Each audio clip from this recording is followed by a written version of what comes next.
Hello and welcome. All right, so we have LinkedIn saying that is go live. Here you go. Ready to go live, public? We're live. All right, hello and welcome. I think it works this time. I'm so excited to be here with you and so grateful for this opportunity to connect with you today. My name is Jana Masik. I'm the host of LinkedIn broadcast Powering Unique You. This is where we create encouraging conversations to help you accelerate your career, expand your potential, and become a better leader. So I wanted to do a tech check just to make sure we're all logging in. And as you're logging in, make sure that it works and you say hi. All right. Let's see. LinkedIn. All right. It says LinkedIn is under question. This is an interesting technology situation today. Okay, so what we are going to do today is we're just going to go ahead and have a conversation today. Okay, so I'm so excited to have you here. And today's guest is very special. Okay, I'm really excited to have a special guest today that's going to help us to find a way, and he's going to help us to share his story on how he created an amazing professional community. So I would like to welcome our guest, who is the Vice President of Sales and Marketing of AHI Corporate Housing. He's an entrepreneur in residence at Shelby Country Chamber and the facilitator of HR Mobility Peer Group. Let's welcome Michael Smith. Hello, Michael. Hello. Thank you for allowing me to be your guest today. Yes, Michael, I'm so excited to have you here. I don't think LinkedIn technology is our favorite today. However, we are live on YouTube. So after we are done, I will make sure we'll have the information and I will upload this on LinkedIn as well. So I'm excited to have you today, Michael. Thank you. I'm glad to be here. Yeah, so what I would like to talk to you today about is the story behind you creating an amazing community of mobility and HR peers. And I would love you to share the story and the vision behind that, please. Happy to. I have been blessed in my life from the time I got into sales to quickly understand the value of surrounding yourself with great peers. And had a manager a long time ago taught me to think in terms of what I call the great, the good, and the gone. In anything I've ever been around, there's been high performers, there's been people that get the job done, and then there's been people that we all wonder why they're there. And I was coached and mentored to go spend your time with peers who are achieving what you want to achieve and learn from them. I was privileged to be part of the Birmingham Chamber's Entrepreneurs Roundtable and ended up chairing that. Ended up chairing the Panasonic Dealers Association. And so I have been blessed to be around people that have built very successful companies, very successful groups of people, and understood that value of peers.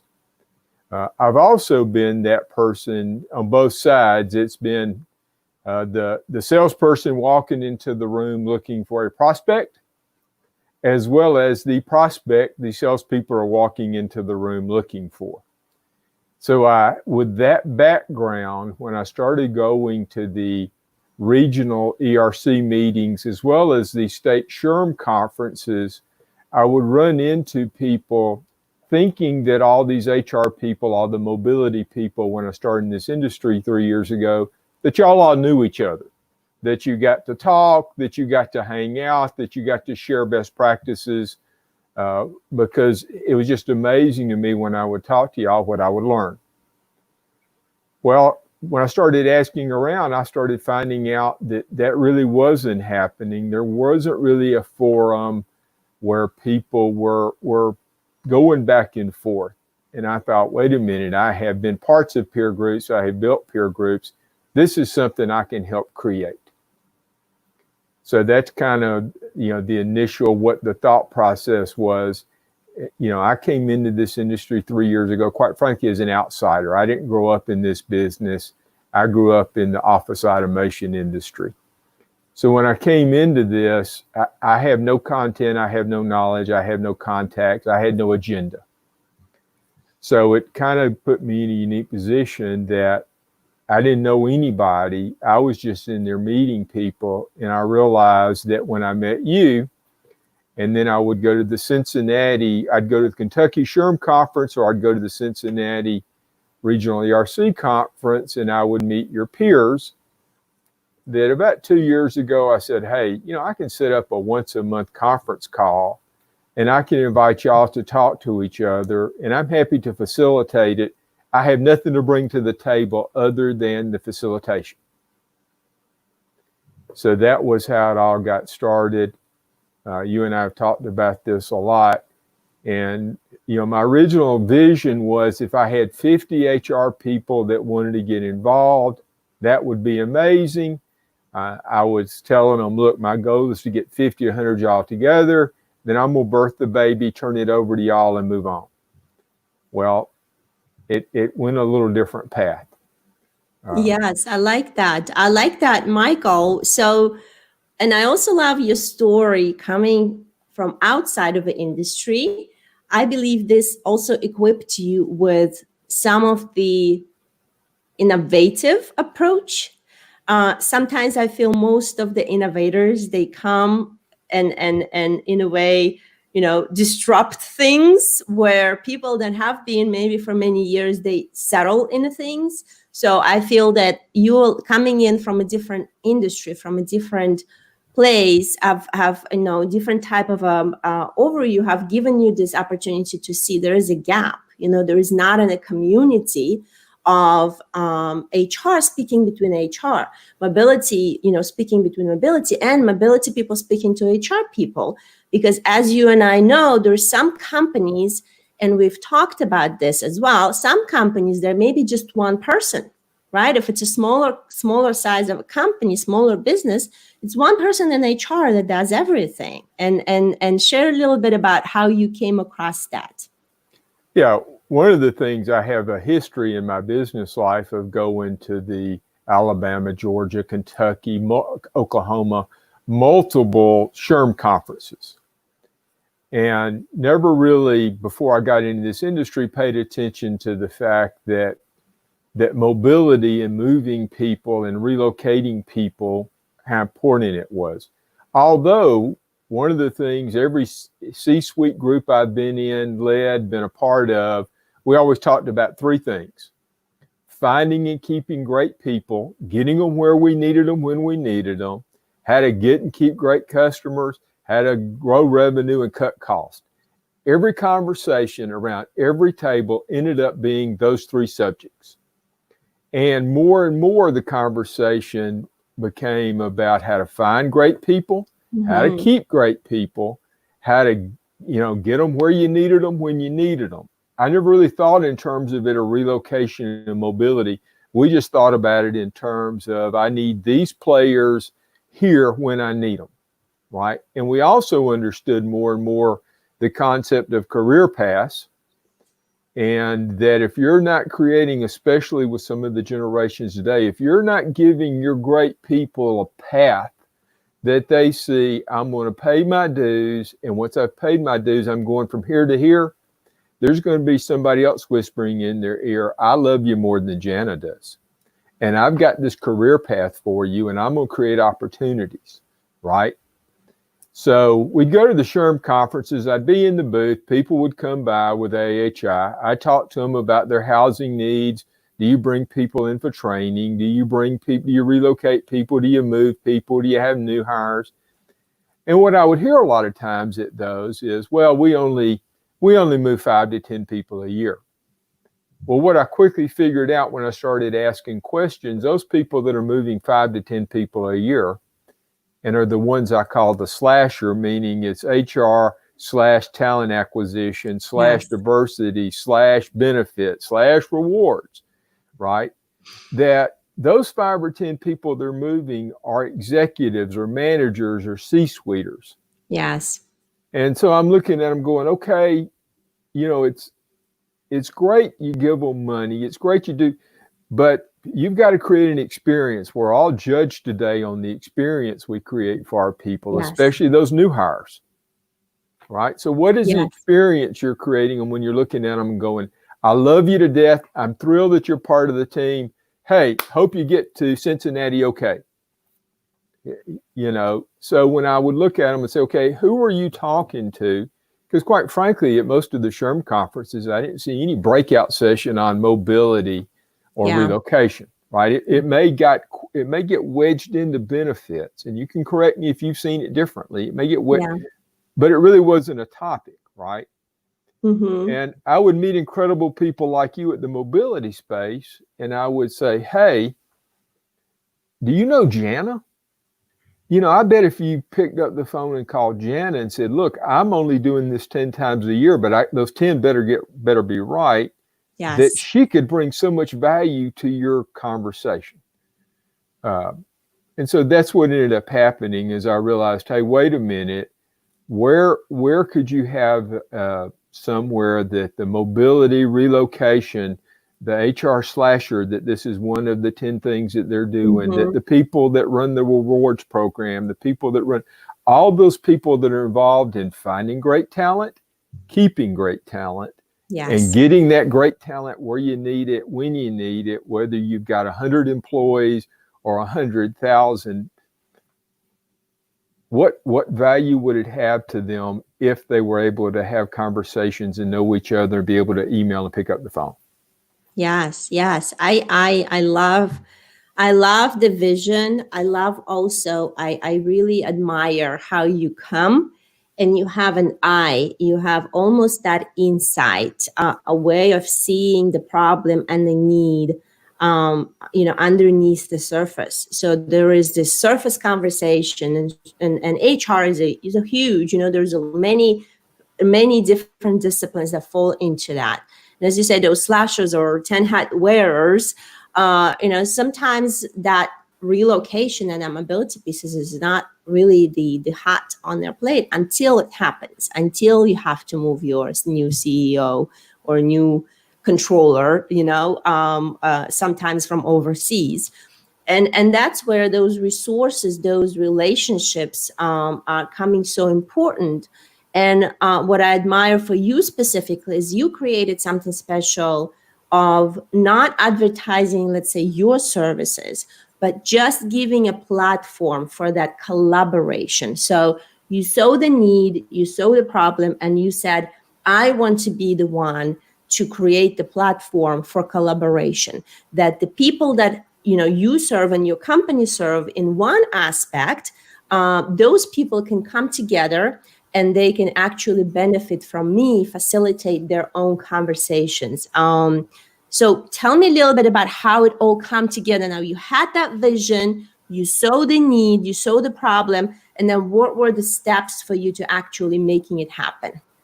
Well, one of the techniques I learned years ago, developing that great, good, gone model, one of the things I noticed that great high performers are really good at is they're really good at being messengers. They don't always have to be the message. And it's always, I always tell people, why has Facebook become so huge? Who's the most fascinating person in the world to you? You. Well, most people try to engage people, quite frankly, backwards, that me talking about me is not interesting to you. What is interesting to you is me asking about you. And one of the things I learned in the C-suite, I would go out and do interviews as I put together the Great and Good Guy coaching model for myself, is I'd go into these C-suites and I'd go sit down with billionaires and 100 millionaires and I'd say, tell me your story.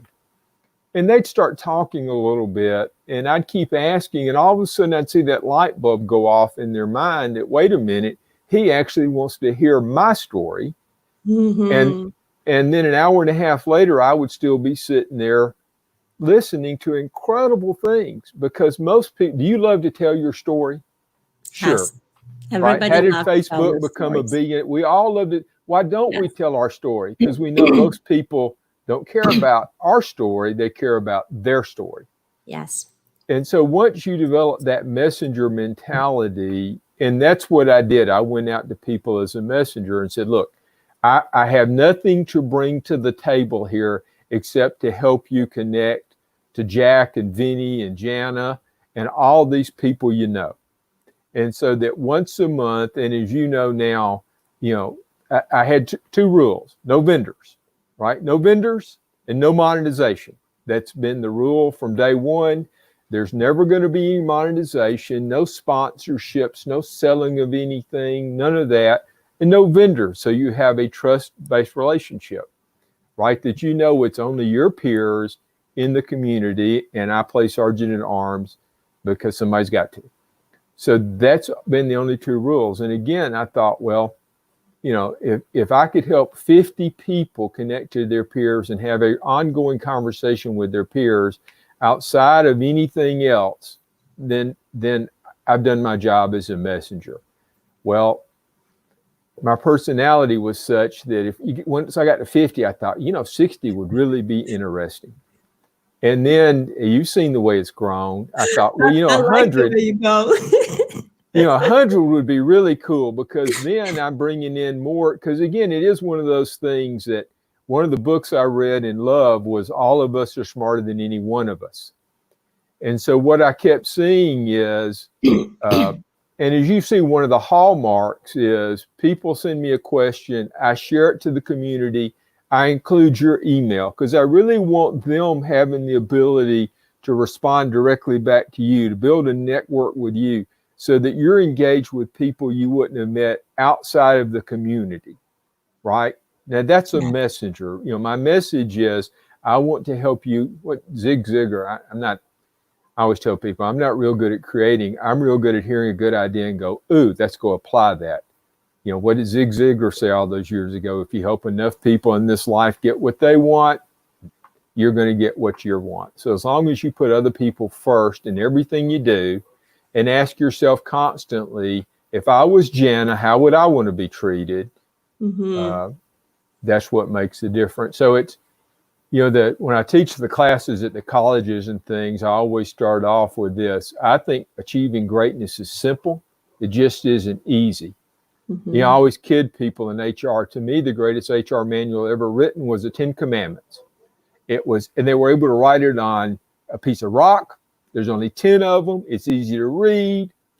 We couldn't get it off the mountain without screwing it up, and they threw it to the ground and had to start over. So most of the time we end up complicating things. Were you into sports as a kid? No, not as much. I was in music. All right. Well, same thing in music, right? Yes. I look at you playing. What was your instrument? Piano. I played piano. All right. I look at somebody who's playing the piano, who knows how to play, and I think, wow, that just doesn't look that hard, right? Yeah. It takes a lot of practice. It takes a lot of practice. So again, and most of the practice is really pretty simple. In other words, becoming great on the piano, again, I do believe in gifts from God, but becoming great on the piano is you take certain simple things and you practice them and you practice them and you practice them. Yes. Okay. So you can achieve greatness on the piano, and it's really pretty simple. It's just a lot of work. What I find is everybody's looking for a shortcut today. Yes. And I just find becoming great at anything. Have you watched the new Michael Jordan special? No, I haven't. I haven't actually, but I do want to just insert a little bit of my thoughts as you're sharing this. I believe, being great takes time, and it's a process. And I think most of the people right now, they have this mentality, almost like a microwave mentality. You just put a little bit of effort, you turn the button, and you overnight over here, and you got all the results that you want. It's fantastic, of course, if it happens. But in the real life, anything that you want to master, anything that you want to be great at, it does take time. It takes a lot of time. It takes a lot of self-discipline, dedication, and it's a process. And I feel, for me personally, at this stage, it's learning to respect the process. So I would love for you to segue when we talk about 50 people. So your first vision was really 50 people, right? Yes. And then you grew to 60 people, and then you grew to 100 people. I think I've joined the peer-to-peer HR peer-to-peer mobility group when we were probably about 300 or so. And I've seen the growth since then was exponential. We have so many members. We have how many right now after about 24 months that we have? About 1,500 HR people. 1,500 HR people, from an entry level to executives. It's a lot of people who are making decisions, and also a lot of people who are learning how to make decisions, right?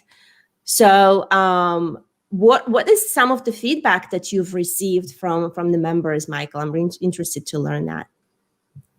The three things that I hear constantly is, one, people like the fact that they can engage their peers directly. I'm a huge fan of social media, right? I've got 19,000 plus LinkedIn connections. So it's not that I'm not pro social media. I still think there's value in when I know I'm talking to Jana. So there's things I'm going to share and talk about with Jana that I'm not going to post to social media. I'm not going to post to the world. So I think one of the biggest thing is the fact that as a facilitator, they can send something to me that I then send out to the community, and then there's no middleman. I'm out of it. Mm-hmm. So people are always asking, one of the things that happens, because there's always both sides, right? Like people have asked me about recording our monthly conference call, and I'm conflicted, quite frankly, because one of the things that gives that conference call, we have about 200 people now on the conference call each month. One of the things that give that conference call such value is it's important to people to be on the conference call, because if you miss it, you miss something. Yes. Right? Yes. And I want it to have that value. I want it to be important enough to you that you make time to be for that 1 hour a month. I understand if you can't. Like I say, we had 1,500 people in the community, 200 on the call.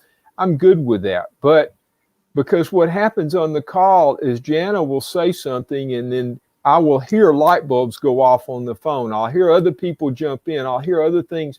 That only happens when we're in a room together, whether it's a phone call room, a Zoom room, whatever that room is, right? Yes.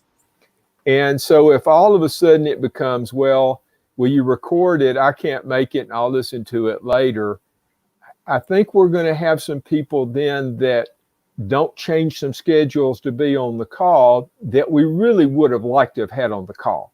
Yeah. So I hate that some people maybe don't get the value out of the call or can't make it, but it's more important to me that the people on the call are able to engage with each other, because I just hear too many light bulb moments on the phone calls. Yes. Yes. Yes. I agree with you. And I agree that I think you've done a phenomenal job in sticking and being dedicating to creating a safe space. As you mentioned previously, the community is really about safe space. The community is about connection. The community is about feeling you belong to it. And you have done a very good job, I believe, and from my experience and from my interaction with the community, that you have really mastered the skill of facilitator, of keeping the safe spot, keeping the conversations going. Like you would send an email in here saying, this is a person asking for a question, to reach out directly. And I'm sure I've had some conversations come out of those. And I'm sure many more members had some interesting conversations and connections come out of those. And then you also say, I'm not going to sell you anything. And you've been, I say, very loyal to that. You said, I'm not going to bring you any vendors. I'm not going to start, marketing you in 3 months. So I feel that from your perspective, from the ownership and facilitation of this group, the holding of the values that you set and the promises that you set in the beginning of your vision, and really be disciplined and dedicated to keeping that, I feel have contributed to the growth, because people feel that there is a value in this collaboration. There is a value in being a part of a group, and it spreads by the word of mouth. People start inviting other people, saying, why don't you come and check in? Maybe you'll find some value. Maybe you'll find some collaboration friends. How did you see that those are things that are important? Those are the things that what helped you to, I think, define maybe that those are the things that are important for actually building and growing the community? When I went back to when I thought about my peer group experience, being able to walk into a room with 12, 15 other very successful business owners, and we all had started out with nothing, right? We were all those entrepreneurs that started out. My wife and I started our business. We got a service guy to come with us, and we were going to go sell copy machines. I had come out of college back in the day. I'm old. I came out of college where we were going, our whole sophisticated technology was to go door to door, ask to see the owner, because we were wanting you to stop using carbon paper and buy a copy machine. You could buy a lot of carbon paper for what you could buy a copy machine for. So the only person in that company that was going to have the authority to make a dramatic change in how they did business was going to be the CEO, the C-suite, or the owner. And quickly what I figured out is if you were going to talk to the C-suite or owner, you had to learn to think like them, to be them. And that was pretty easy because I came out in the days of straight commission. So everybody was basically their own entrepreneur, whether you worked for a 3M dealer or whoever. Mm-hmm. So in that experience, I quickly learned that when you went in to talk to owners and you wanted them to tell you about their business, the first thing you had to do was earn their trust. And that's a phrase I don't hear a lot of people use today.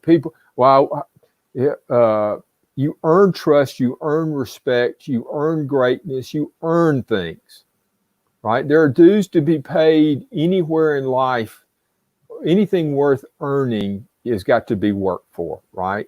So I quickly learned that, okay, you have to go earn this stuff, because they've got to know that they can sit down with you. They can talk about making dramatic changes to their business processes. They knew I was going to leave that law office and go to the law office down the street.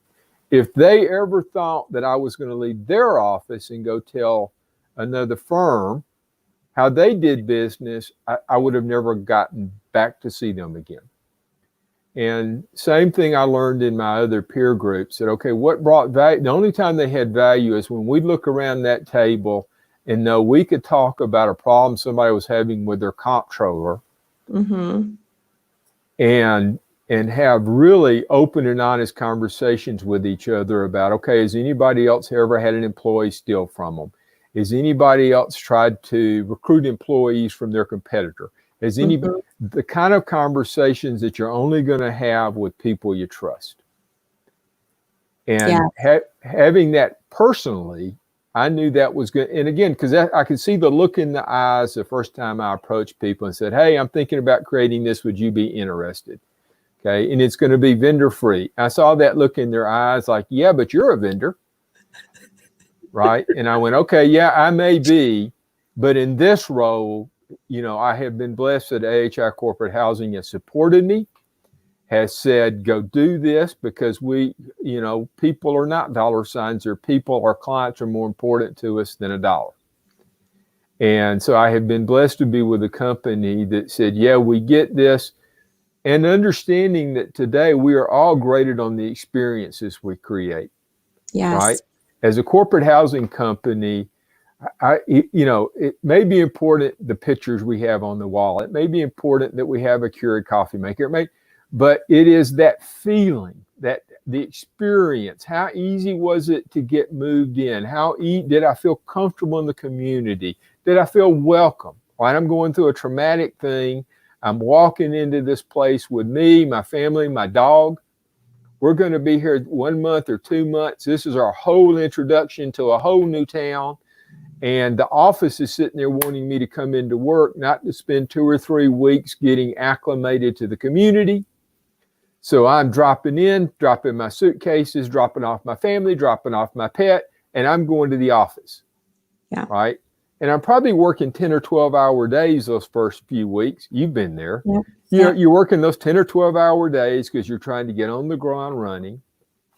Well, it is that same thing, right? When I look at how y'all are graded by your companies, how you're graded by your employees, it is how they feel about the experience you created when you ask them to move. Mm-hmm. Right? You know, did you do everything in your power to create a positive? Did your relo company, did the real estate people, did the moving company, did all those people create an experience? You know, now here's the other thing I have learned, and you can disagree. Most people are not going to come back to you and say, attaboy. But let something go wrong, you're going to get a phone call. So, you know, sometimes in life, when you do it right, your phone doesn't ring. Now, it's great. Again, the bell curve, there's always that 10% that are going to let you know they love you. And we all live for that, right? Yeah. But again, going back to how you create a community, when you're creating a community, the first thing I would tell you to do is you have to really look in the mirror and ask yourself, am I somebody that you would trust to engage in a community with? Mm-hmm. And understand you earn that trust. And are you going to be the messenger, or are you going to be the messenger? Is it going to be all about you, or is it going to be about your ability to help them achieve something that has value to them that they couldn't achieve on their own? Yes. Yes.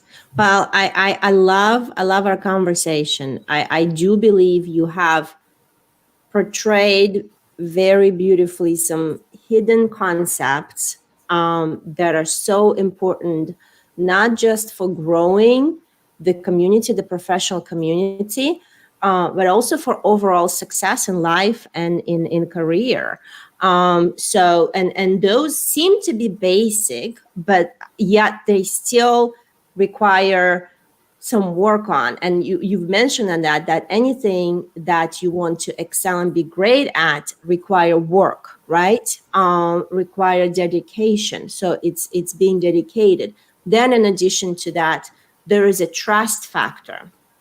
In addition to that, you've covered that you need to seek to find a person speaking about himself. So if you want to create a community, what is the community members going to gain and get value from that community, and focus on that, and focus on the members, not it's all about me and how great I am. And I feel that is a good foundation for building that trustful relationships. And then you segued and very nicely showed the necessity and the requirement almost, and nowadays in the age we live, of the experience, right? Experience with your company, experience with your connections, experience in your relationship. So when you're creating the professional community, it's that experience that you give to the members of that community, and how you facilitate. Again, it's coming from my experience with you and with creating this wonderful community of HR mobility peers, is that you're a giver. You're giving a lot. You're giving your time. You facilitate. You are not asking anything in return. You're not coming after someone in disguise. You know, you haven't called me and say, Jana, you've been a member of my mobility peer for, a year plus. Would you want to have a conversation and hear about how wonderful of a corporate apartments we have? I can tell you, in a way, I was waiting for that call. and I was saying, okay, when Michael is going to call me actually and ask me to talk to me about my corporate housing needs, I was like, okay, he hasn't called me, and the time passed, and I'm like, that's really strange. And I think when you're laughing about it, but it's true, because a lot of people think there's a hook behind when person is giving a lot of value. And there's always, we've learned somewhat to look for a hook. What is that hook, right? Where is it at? So I feel that with you having that heart of a giver, and also with sharing these life lessons that you've had through your career, has shaped your almost the mentality or a mindset that you want to serve without having a hook, without having to ask for that, pay me back in some kind of a way. And I believe that really is a sign of a success, not just for you personally and professionally, but as well for your company, because then you have this very firm foundation of trust and relationship. So I want to compliment you on that and say thank you so much for pioneering this. I have not seen anybody doing that in my career. I know maybe somebody else doing it in other industries, but I feel that you've pioneered that. I've observed you and I've learned so much from you. And, I thank you so much for sharing this life lessons with us, this mindsets that can help us not only learn how to build a professional community, but also how to be more successful in our life and our jobs and overall. And we do have here some people tuning in on YouTube. I've put a note on LinkedIn that we were not able to connect due to some technical difficulties on LinkedIn today. But on YouTube, we have Robert saying hello. Robert from New York City saying hi, Michael and Jana. Robert, thank you so much for tuning in on YouTube today.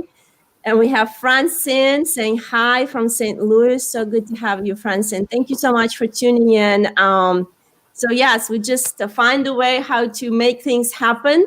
And sometimes, it's not exactly how we envisioned. And also what I learned from you, Michael, just from hearing this story is that you had a great vision. You had a great, I feel, motives and values to create that. And in the beginning, you saw it's 50 people, right?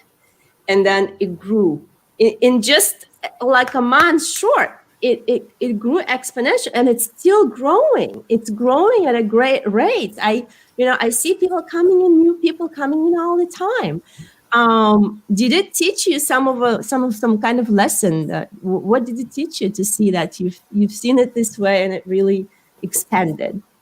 Well, it confirmed what I've always believed, that people, right? People want to learn. They want to be, one of the things I learned about when I ended up writing out here are the 10 things that I noticed the great have in common. One of the things the great have in common is they're lifelong learners, right? One of the things I noticed as a very young person going into offices, I'd go into the C-suite and I'd see books laying around like Good to Great and the 1 Minute Manager and all these. And I would walk into the CEO's office and I'd see those books. As I walked around the office, I didn't notice those books everywhere else. So I started paying attention to who are the people that are achieving and what are they achieving. And the other thing I noticed in the peer groups, the people I noticed that join our peer group are those people that are able to put their ego on the side, and they're lifelong learners. They're always trying to get better, right? It's always fascinating to me, and you've been there, where you walk into a conversation and you say, how can we get better? And that person raises their hand in the back of the room and says, what's wrong with us now? That isn't what I said, is it? I asked how we could get better. And it's those people in the room that start going, yeah, I want to get better. And that's what I love about this peer group community. What I have seen is of the people I've invited, because I've been the messenger and I've gone out to a lot of strangers and said, you don't know me, but you know Jana. And I want to invite you, or if you don't know Jana, you want to know Jana. So I'm going to invite you to be able to have conversations with all these people Jana and Vinny and Jack and Becky and Lisa, and all these people who are leaders in the thoughts process around mobility. And they're willing to have conversations with you, but you got to take that first step, right? Here's the ticket to the dance. You can come or not come, but you were invited. Remember the messenger. I don't think it's always important. You can come or not come. It's not my job to sell you. It's my job to invite you. So you can't look at me later and say, wait a minute, how come I didn't get invited to the dance? No. You got invited. You can choose whether to go or not. Yes. It's my job to make sure you got invited. Does that make sense? Yes. So, Yes. I like it. yeah. And again, it all goes back to that simple concept. And it's what you just said. Achieving greatness is simple.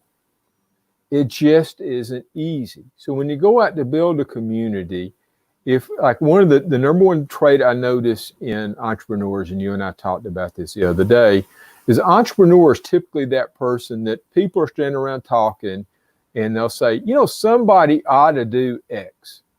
Mm-hmm. And the entrepreneur is that one that kind of looks in the mirror and goes, I'm somebody. Right. And then I can do that. And then they start putting actions, right? There's probably a nicer way to say this, but there's certain things I call the great lies of life that you've been taught. Mm-hmm. And one of the great lies of life that you've been taught is knowledge is power. Yes. That's a lie. Applied knowledge is power. There's a big difference. It's not what you know in life, it's what you do with what you know. Yes. Right? And that's what makes that entrepreneur. They go, I'm somebody, and then they go out and get the knowledge they need, and then they go apply it. And you know what? It's like the gamer mentality. They're going to fail and fall down, but all that means is they go get the next life and keep moving. Yeah. Right? They don't cut off the game. They don't quit. They get the next life. They go find out how you get past that troll, and they keep moving. Yeah. I like this. We have also tuning in here Sandra Cleary from Alexandria saying hello. So good to have people tuning in on YouTube. So before we close in, Michael, I would love for you to share maybe some last takeaways for our listeners of what you believe, maybe some highlights of what you believe is most important for them to know and take with them, after they've listened to your stories and our conversation. If they do want to build a professional community, what are the most important steps on how they can execute that? Maybe briefly. First step is just listen and look around you. And listen for those conversations where somebody says somebody ought to. And then look in the mirror and go, I'm somebody. Right? You don't have to come up with the idea. You just have to be the one with the courage to act. Listen. Right? Yes. The second thing I would encourage you to do is understand that concept that achieving greatness is simple. It just isn't easy. And it's going to be work. Right? It's going to be work. You got to be committed to doing the work. And then you got to be committed to being a messenger. Never fall into, it's so easy to want to be it's like you say, it would have been, we've all been that person who's been to something. You've been to a Rotary Club meeting. You've been to some meeting.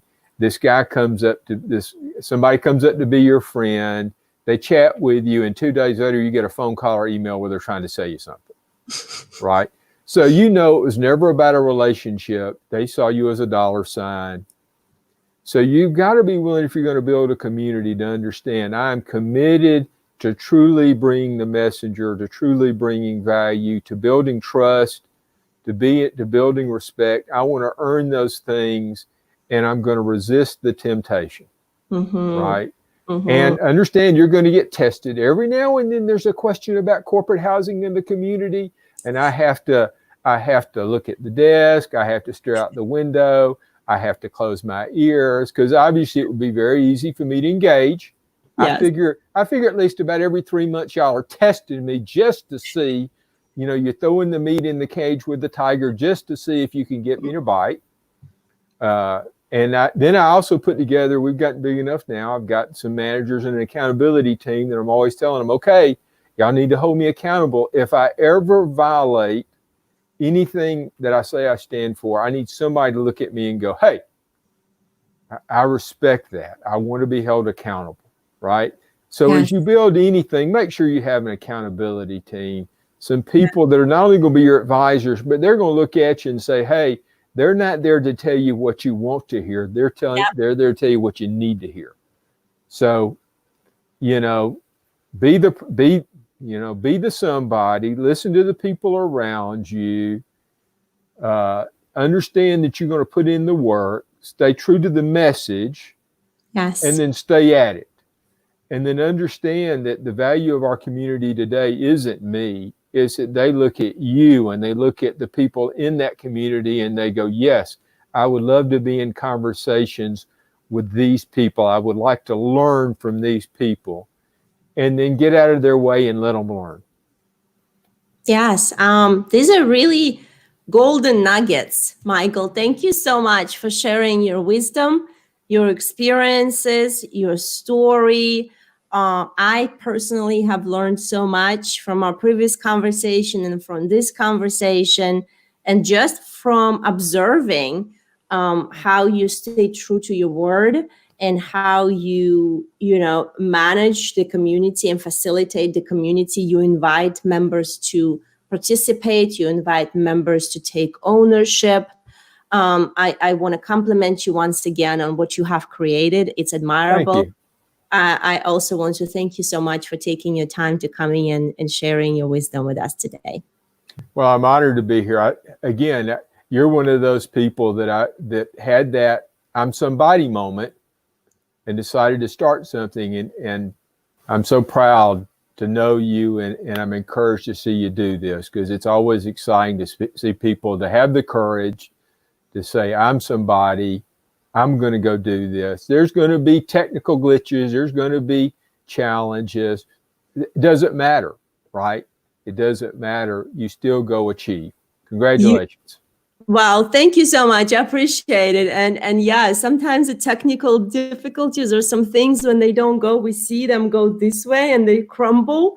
It can be like a hit, in the stomach, and you feel like, okay, no. But like that gamer example you gave, although I'm not a gamer, my boys love to play.